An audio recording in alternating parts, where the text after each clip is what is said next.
Hello and welcome from Art and Culture Show. Art and culture is the base for every society.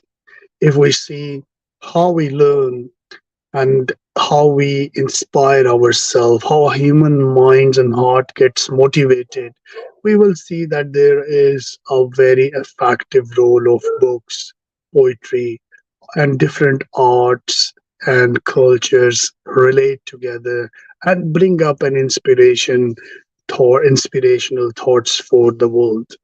In this show, Arts and Culture, we bring you the authors, the poets, and the other ways the arts perform in terms of painting, in terms of other architects.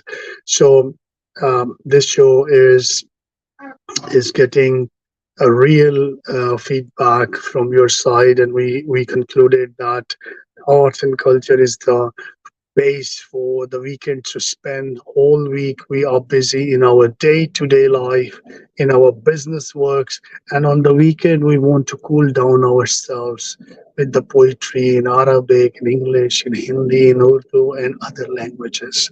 So this show is my name is Musa Shaikh, and I'm live from London, and we will go to Abu Dhabi, and where my co-host is going to join. Please welcome Salma Al Qubaisi.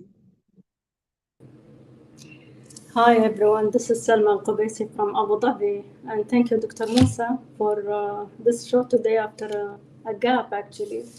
And You're I'm right, so you're right. excited. Yeah. Everyone was missing. We were receiving messages on social media, emails. People were personally asking when this show is going to start back. And I'm really excited that you and me, we are together. And who is the guest for the day? Would you like to introduce Of us? course, today we have Dr. Hanan Selim. She's an international speaker and she's an award-winning author. She's a holistic health practitioner. She's, mashallah, the founder of Tackle and Talk platform. She's impacting women and Generation Z globally. Please welcome Dr. Hanan Selim.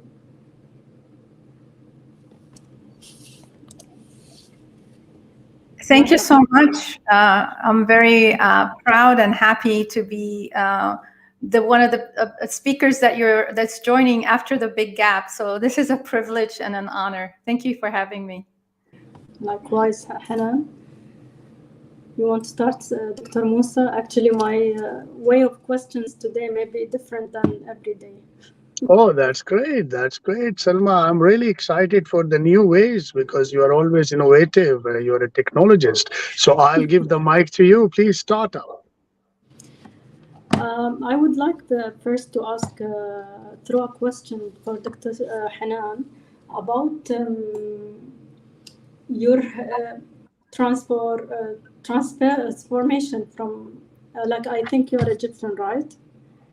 So moving to UAE, what have this changed in your way of thinking or transforming yourself in general? So actually, I was born in Egypt, and we migrated to the U.S. when I was 6 years old. So I actually grew up in the U.S. and I moved to UAE in 2012. And I'm actually very blessed because, to be honest, when I went to Egypt, it was kind of a culture shock. And family and friends suggested to go to Dubai because that's very similar to where I grew up, which is New York, northeast of the U.S., and English being one of the primary spoken languages. Because growing up in the U.S., Arabic was not a strong point for me.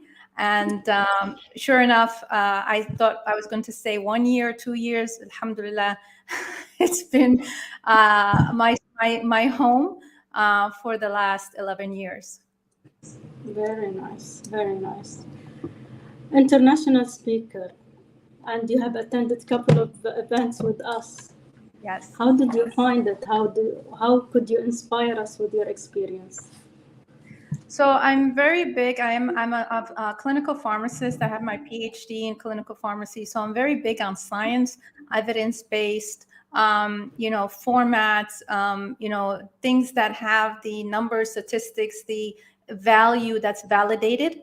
And to be honest, your platform, I was blown away because, mashallah, Dr. Musa, when he was introducing on the last forum we had, which is the leadership women in Emirati Women's Day, the numbers, that was his thing. Numbers, keys, statistics, and how we can use that and be able to move forward with this understanding to make changes. So I was actually very impressed. I felt very at home with your platform, and I'm always a fan actually to join on many more, inshallah. Let's talk about second chances. I know it's the book you have, and it's Yeah. yeah. Please. So second chances was by chance. So what happened was I've been in the healthcare industry for 25 years, and I was a part of something called P&T committee in the US. So in working in big hospitals, and I was a clinical pharmacist, part of the pharmaceutics and therapeutics committee. And we were key doctors and professionals that came together to make important decisions for hard to diagnose, hard to treat conditions. And actually, I was a chemo pharmacist at the time. So I was a chemotherapy pharmacist. And what happened was, just to make the long story short, I was on one of the floors, and one of the nurses walked in, and she was shocked. She's like, "Dr. Hanan, I'd never thought I'd see you on this side of the bed." What she meant by that was she never thought she would see me as the patient rather than the pharmacist. So I was in bed with pre-cancer cells in my ovaries, endometriosis, and I was about to be wheeled in to do something called a hysterectomy. And it was always behind in my mind that why are we in the heart of New York with all the research, all the advancements, and all the amazing doctors in the US? Why are we still getting, having to tell patients who were in remission from cancer, you have 1 year to live, or someone who has diabetes that, they develop gangrene and we have to amputate your feet, or someone who became so obese that they have to go on a ventilator because they can't breathe or else they'll die. So this experience, as they were wheeling me in, and I could still till today hear the squeaking of the wheels as the bed was going, that this age-old question is, why is that? And it hit me that I don't want to go through this invasive measure. And of course, they came to me with the paperwork to sign my life away before going into surgery. And I asked for the release forms instead. And it's been a journey to discover, why is it? What is the root cause? What is the science behind that? All these conditions can be alleviated without necessarily going straight away to invasive measures. And sure enough, I lost the 30 kgs in 6 months. I reversed my endometriosis, my PCOS, and without any invasive measures. So whoever saw me before and after were stunned. They couldn't believe what I looked before and what I looked after. And of course, sure enough, people started asking, how did you do this? How did you do this? Many people need to understand this methodology. And this is what led me to put everything from that experience in this book, from a personal experience, everything I learned in the textbook, and the intangible things that you learn through experience that could benefit many others who might be wanting to understand what are the alternative options besides doing invasive measures. That's amazing. Experience explained in a book. I'm sure everyone will be excited to read it. Yes, and I give really firsthand, like I said, science is very important to me. I give all the statistics, the real science, the evidence-based ideas that could be implemented. And of course, it's become a best-selling book across the globe on Amazon, in Borders. It's actually in the library, in the biggest library in UAE right now, and across. And I want to give this away because, in our religion, it's a sadaqah jariyah, right? So I actually dedicated the book to my dad, which is the root cause. Learning later, of course, was the ovary, and why the female organs react this way is because there's a trauma, if you will, of the disconnect to the opposite sex, which was my father, and that was his death at the time. So I actually dedicated the book to my father and Sadaqah Gariya for him. That's amazing. Can you open the book and read the chapter's name so we can enlighten our audience with the chapters that you talk about? Sure. So the book is called Second Chances, and a lot of people say, why chances? It's second chance.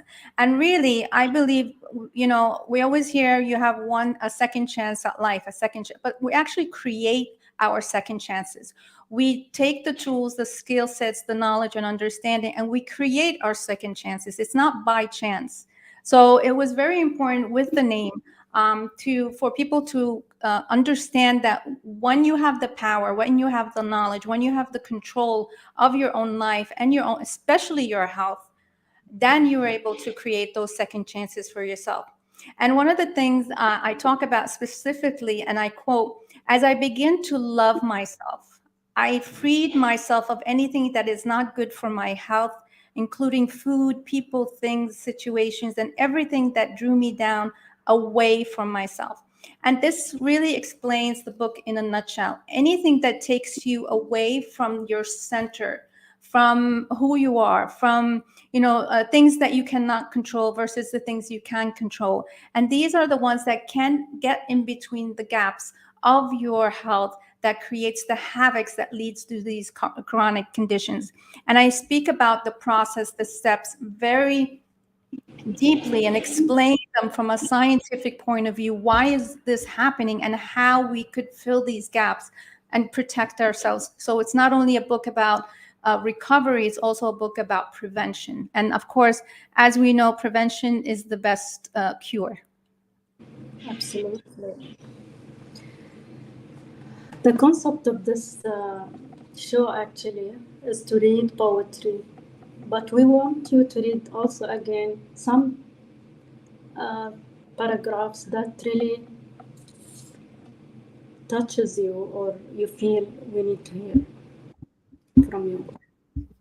So I could actually read the beginning, the introduction. So like I talked about my story and how you can actually learn from people's stories. And this is what I'm talking about, intangible experience and ideas. Yani, today, at that time, I thought, oh my God, I'm a good person. I haven't done any harm to anyone. Why, God, are you putting me through this trial and test? And today I look back, I would not change anything, because the journey and coming out of that journey and coming out to pay it forward to others that might not have to suffer the way I suffered, or the trauma, or whatever you want to call it, the healing process, and take it on a silver platter, if you will. And if I could, and my intention for this book was, if I could save one person, I have achieved my goal. If I could support one person, I have achieved, or that suffering for that one person, I have achieved my goal. And subhanallah, when you have that simple intention and humble dedication, it went, a best-selling on Amazon. It went on to become a book that's not only read once or twice, but I get feedback from my readers that they continuously go back to it and they get new information, new insights. And what is one part of the book, it says you can handle it. You have the health, the drive and energy and the focus to go ahead and make this a beautiful day. You're going to do and be your best. Everything's going to go well and it's going to go your way, which gives us hope, which takes our focus from what is the problem to start actually searching for the solution. And I always say, when you ask the right question, you get the right answer. And the right answer is always in front of us, but we see this big problem, this big mountain, when we could just look to the simplicity of the solution and be able to move forward and solve the situation. That's amazing. So, we are almost in the end of our program. So, I would take an opportunity to ask you, what is your advice to the one who is listening about this subject matter that you excel in? I always use this quote: whether you think you can or you think you can't, either way, you're right. So we all have a choice.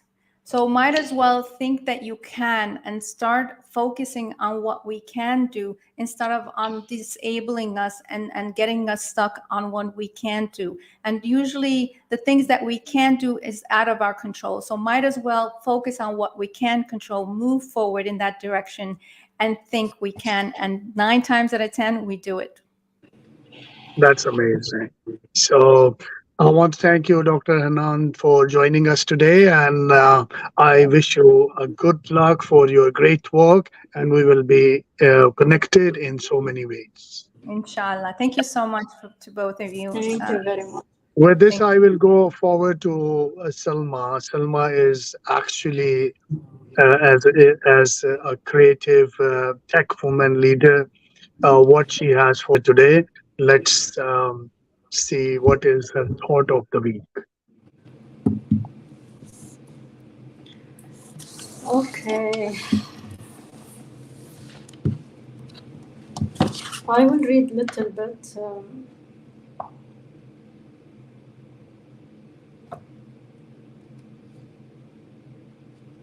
Arabic poetry.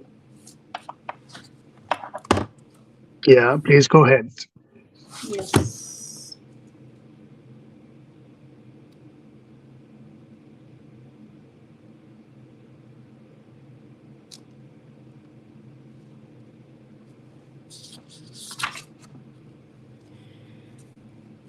حقائب الدموع والبكاء،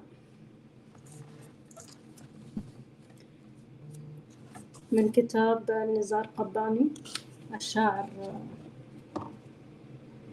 حقائب الدموع والبكاء. إذا أتى الشتاء وحركت رياحه ستائري، أحس يا صديقتي بحاجة إلى البكاء على ذراعيك، على دفاتري. إذا أتى الشتاء وانقطعت عندلة العنادل، وأصبحت كل العصافير بلا منازل. يبتدئ النزيف في قلبي وفي أناملي، كأنما الأمطار في السماء تهطل يا صديقتي في داخلي. عندئذ يغمرني شوق طفولي إلى البكاء على حرير شعرك الطويل كالسنابل، كمركب أرهقه العياء، كطائر مهاجر يبحث عن نافذة تضاء، يبحث عن سقف له في عتمة الجدائل. إذا أتى الشتاء واغتال ما في الحقل من طيوب، وخبأ النجوم في ردائه الكئيب، يأتي إلى الحزن من مغارة المساء، يأتي كطفل شاحب غريب مبلل الخدين والرداء. وافتح الباب لهذا الزائر الحبيب، أمنحه السرير والغطاء، أمنحه جميع ما يشاء. من أين جاء الحزن يا صديقتي، وكيف جاء؟ يحمل لي في يده زنابقا رائعة الشحنة، يحمل لي حقائب الدموع والبكاء. That's it. Oh, that is so amazing. I hope that the Arabic followers are really delighted with this selection. And you see that life has a lot of stresses, and especially when it comes to a weekend, when you have a bit of relax, you have slept well, and you are almost in the end of your free day. You're thinking about someone is thinking about the past, someone is thinking about the future, someone is very happy and excited for tomorrow, and some are very sad because of yesterday. So there are so many feelings a human mind is passing through, and in this moment these poets and poetesses and art and culture play a very phenomenal role, that when we hear the sound and the impact of these words. They go deep in our hearts and minds and soul. So this show is really focusing on human values and feelings. And we want to make everyone relaxed, happy, excited. If they are sad, we want to bring them out of sadness. And if they are happy, we want to make them overexcited and prepare for the future. So with your beautiful lyrics selections, we can it can play a very instrumental role. With this, I want to thank you for joining us today, and I'm looking forward to join you in our next show with a new artist and a cultured person. And till then, you take care of yourself and wherever you are and whatever you do, stay happy, stay calm, be peaceful, be nice for the rest of the world. Be gentle, be soft, and be a human that the humanity can pride on. With this, thank you very much and looking forward to welcome you in our next show.